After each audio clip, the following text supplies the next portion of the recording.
in at Lok Sabha, your future champion of this democracy, Shri Rahul Gandhi.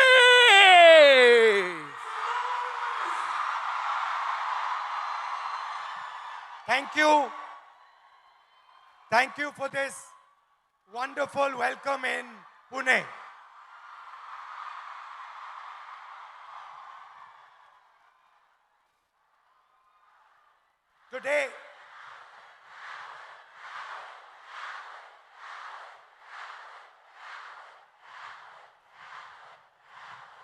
Today, I came to Pune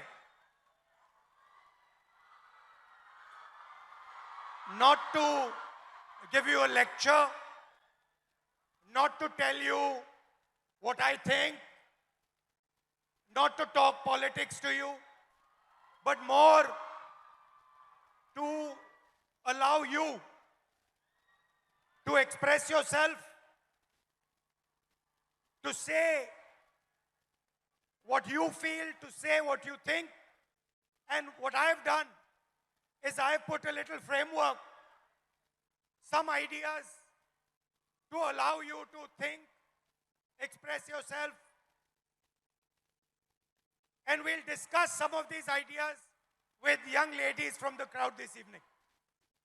So I'd like to first of all start by welcoming everybody. सबका मैं यहाँ स्वागत करता हूँ और पहली बार शायद मुझे बॉयज कम दिख रहे हैं या दिख ही नहीं रहे हैं और लड़कियां दिख रही हैं. The idea behind this evening is, as is written over there, break the cage.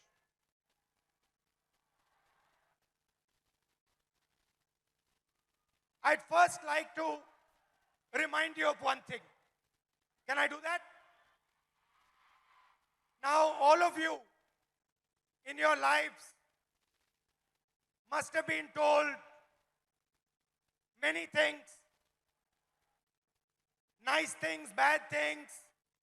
Many of you must have felt scared. You feel scared sometimes on the street. You do. But I want you to remember one thing.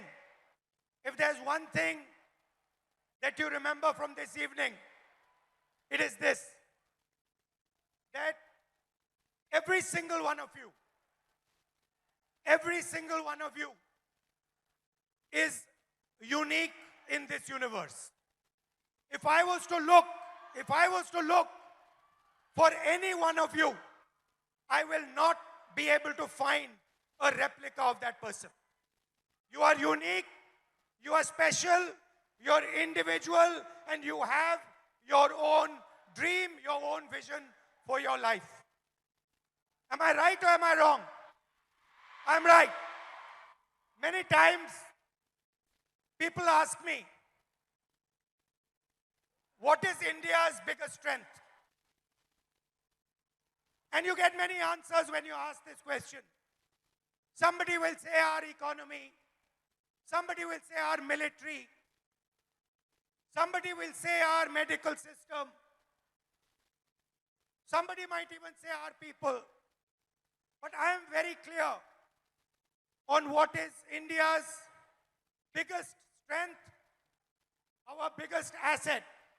And that strength is 70 crore unique journeys, unique imaginations, unique dreams that the women of India are living. Somebody might say to me, well, there are 70 crore men.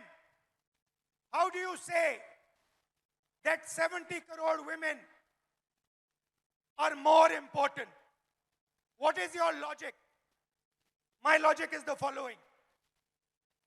Women are by nature more sensitive, more gentle, more compassionate, and more forward-looking than men.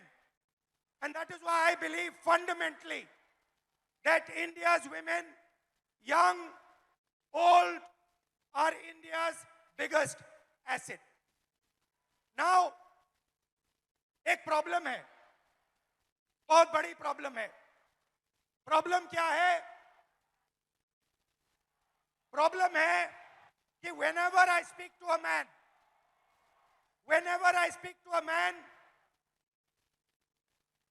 women are put in 3 boxes.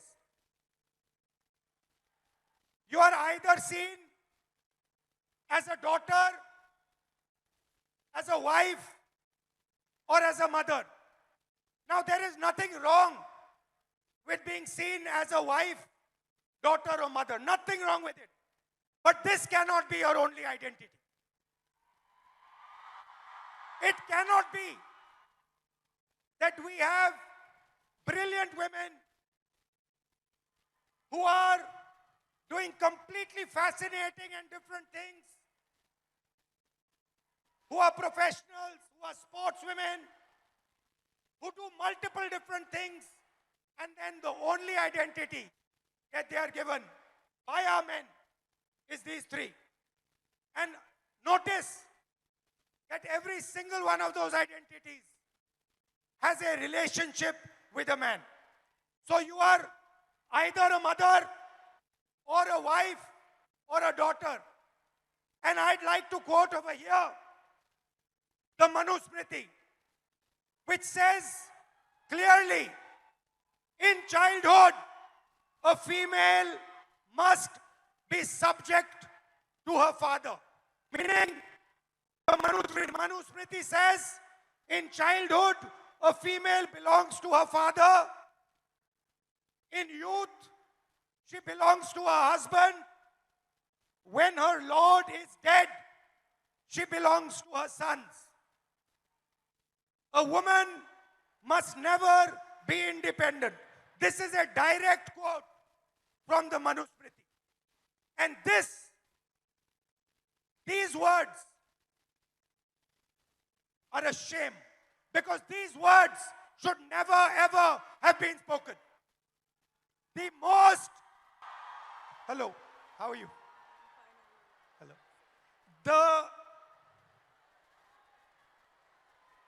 The biggest strength of this country is the fact that our women should be independent, should stand for themselves, should believe in themselves. You belong to nobody.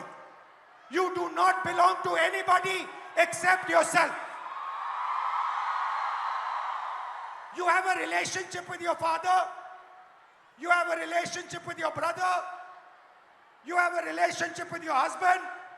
You have a relationship with your son. But you do not belong to them. You belong to yourself.